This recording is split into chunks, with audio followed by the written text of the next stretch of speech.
আসসালামু আলাইকুম। আজকের বিজ্ঞান ভিত্তিক আলোচনায় আপনাকে স্বাগত। আশা করি আলোচনাটি ভালো লাগবে। ভালো লাগলে সাবস্ক্রাইব করুন, লাইক, কমেন্ট ও শেয়ার করুন। আধুনিক টেলিস্কোপ আসার আগে মানুষ শুধু কল্পনাই করতে পারত সূর্য আর গ্রহগুলোর পৃষ্ঠ কেমন দেখতে। এখন উন্নত প্রযুক্তি আমাদেরকে এতটাই কাছে নিয়ে গেছে যে আমরা সূর্য এবং আমাদের সৌরজগতের দূরবর্তী গ্রহগুলোর ছবি তুলতে পারছি। এখন প্রস্তুত হন আপনার জীবনে কখনো না দেখা সৌরজগৎকে দেখার জন্য এবং এমন কিছু ছবি দেখার জন্য যা জ্যোতির্বিজ্ঞানীদের পর্যন্ত অবাক করে দিয়েছিল। প্রতি সেকেন্ডে 1 ট্রিলিয়ন পারমাণবিক বোমার শক্তি নিয়ে জ্বলছে সূর্য। এটি আমাদের সৌরজগতের সবচেয়ে বড় বস্তু। মোট ভরের ৯৯.৮৬% এর মধ্যে রয়েছে সূর্যের সবচেয়ে নাটকীয় ছবিগুলোর একটি ধারণ করা হয়েছিল। সোলার ডায়নামিক্স অবজারভেটরি দ্বারা ২০১২ সালের ৩১ আগস্ট যখন সূর্যের বায়ুমণ্ডলে ভাসমান বিশাল এক সৌর পদার্থের ফিলামেন্ট হঠাৎ করে বিস্ফোরিত হয়ে মহাকাশে ছিটকে যায়। এই সুন্দর কিন্তু ভয়ঙ্কর করোনাল মাস ইজেকশন প্রতি সেকেন্ডে ৯০০ মাইলেরও বেশি গতিতে ছুটে যায় সূর্যের সবচেয়ে কাছের গ্রহ। গড়ে ৩৬ মিলিয়ন মাইল দূরত্বে আবর্তিত হয় বুধ গ্রহ। বছরের পর বছর ধরে বহু মহাকাশযান এটি নিয়ে গবেষণা করেছে, কিন্তু নাসা-এর মেসেঞ্জার মহাকাশযানই প্রথম এই গ্রহকে কক্ষপথে প্রদক্ষিণ করে এর তোলা ছবিতে দেখা যায় পৃষ্ঠ জুড়ে ছোট বড় অসংখ্য গর্ত এবং বিশাল উল্কাপিণ্ডের আঘাতে তৈরি স্থান, যেমন ভ্যান এইক ক্রেটার যার ব্যাস ১৬৮ মাইল এবং ক্যালোরিজ বেসিন যার ব্যাস ৯৬০ মাইল। এগুলোর বাইরের প্রান্তে ১.২ মাইল উঁচু পাহাড় রয়েছে। ২০১৫ সালের ২৯ এপ্রিল স্পেকট্রাল সারফেস মাপ সহ এসব ছবি তোলা হয়। মেসেঞ্জার তার মিশন শেষ করার আগে বুধ গ্রহের ২ লক্ষেরও বেশি ছবি তোলে। ২০১৫ সালে ইচ্ছাকৃতভাবে গ্রহটির পৃষ্ঠে আঘাত করে তার মিশনের সমাপ্তি ঘটে। এর শেষটা ছিল অবশ্যম্ভাবী।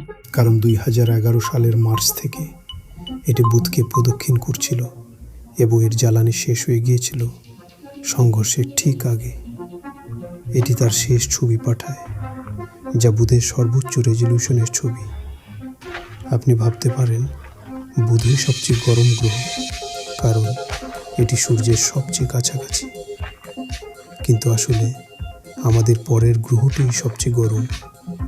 সূর্য থেকে দ্বিতীয় গ্রহ এবং পৃথিবীর সবচেয়ে কাছের প্রতিবেশী শুক্র গ্রহের বায়ুমণ্ডল খুব ঘন, যা প্রধানত কার্বন ডাইঅক্সাইড, সালফার ডাইঅক্সাইড এবং নাইট্রোজেন দিয়ে তৈরি। এই বায়ুমণ্ডল সূর্যের তাপ আটকে রাখে এবং গ্রহটিকে এক নরকসম জগতে পরিণত করে। ভেনেরা ১৩ ছিল সোভিয়েত ইউনিয়নের তৈরি একটি প্রোব, যা শুক্র গ্রহে পাঠানো হয়েছিল। এটি প্রথম যন্ত্র যা শুক্রের পৃষ্ঠ থেকে রঙিন ছবি পাঠায়। শুক্রের পৃষ্ঠের তাপমাত্রা ৮৮০ ডিগ্রি ফারেনহাইট পর্যন্ত পৌঁছায়। এই প্রোবটি মাত্র ৩০ মিনিট টিকে থাকার জন্য তৈরি করা হয়েছিল, কিন্তু এটি ২ ঘন্টারও বেশি সময় ধরে তথ্য পাঠায়। পরবর্তীতে নাসা ১৯৯০ সালে ম্যাজেলান মহাকাশযান পাঠায় পুরো পৃষ্ঠের মানচিত্র তৈরি করতে।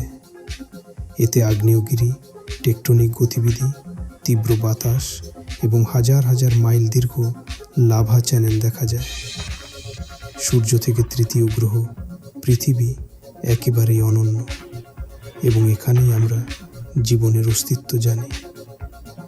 পৃথিবীর আধুনিক স্যাটেলাইট ছবি সত্যিই অবিশ্বাস্য।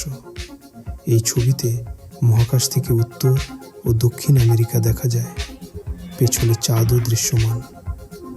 মঙ্গল গ্রহ সবসময় মানুষের আগ্রহের কেন্দ্র। সূর্য থেকে চতুর্থ গ্রহ, এটি নিয়ে ব্যাপক গবেষণা হয়েছে। ভাইকিং অরবিটার প্রথম বিস্তারিত ছবি তোলে, যেখানে ভ্যালেস ম্যারিনেরিস এবং মেরু বরফ দেখা যায়। পরে মার্স এক্সপ্রেস এবং কিউরিওসিটি রোভার আরও অসাধারণ ছবি পাঠায়। হাজার হাজার ছবির সমন্বয়ে তৈরি প্যানোরামা, যা অন্য এক জগতের পৃষ্ঠকে অবিশ্বাস্যভাবে দেখায়।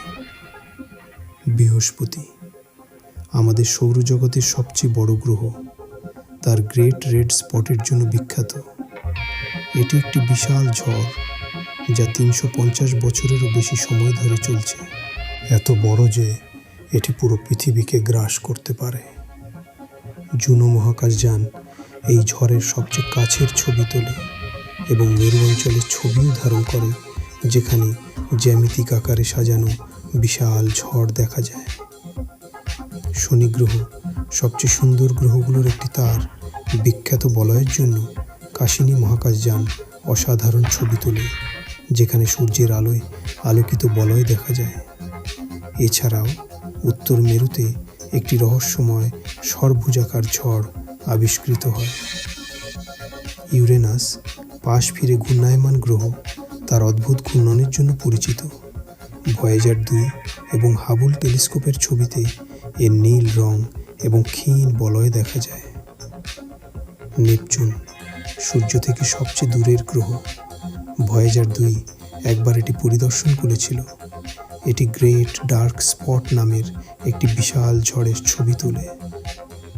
প্লুটো, যদিও গ্রহ কিনা তা নিয়ে বিতর্ক আছে, নাসায়ের নিউ হোরাইজন্স এটি অন্বেষণ করেছে।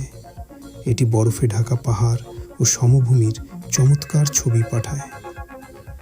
প্লুটোর একটি উপগ্রহ আছে, নাম চ্যারন। মানবজাতি বিশাল অগ্রগতি অর্জন করেছে, আমাদের সৌরজগতের অসাধারণ ছবি তোলে, কিন্তু অন্য নক্ষত্রমণ্ডলে পৌঁছানো এখনও বিশাল চ্যালেঞ্জ। নিকটতম নক্ষত্র ব্যবস্থা প্রক্সিমা সেন্তাউরি এখন অত্যন্ত দূরে। বর্তমান মহাকাশযান দিয়ে সেখানে যেতে হাজার হাজার বছর লাগবে। তবে নতুন ধারণা, যেমন ব্রেক থ্রু স্টার শট, শক্তিশালী লেজার ব্যবহার করে ছোট প্রোব পাঠানোর পরিকল্পনা করছে। এই প্রোবগুলো অবিশ্বাস্য গতিতে চলতে পারবে এবং 20 থেকে 25 বছরের মধ্যে প্রক্সিমা সেন্টাউরিতে পৌঁছাতে পারে। ভাবুন তো, যদি এটা সম্ভব হয়, আমরা কি অসাধারণ ছবি দেখতে পারবো। আশা করি ভিডিওটি ভালো লেগেছে। ভালো লাগলে প্লিজ সাবস্ক্রাইব করুন, লাইক, কমেন্ট ও শেয়ার করুন। পরবর্তী ভিডিওর জন্য নোটিফিকেশন চালু রাখুন। ধন্যবাদ। ভালো থাকুন, সুস্থ ও নিরাপদে থাকুন।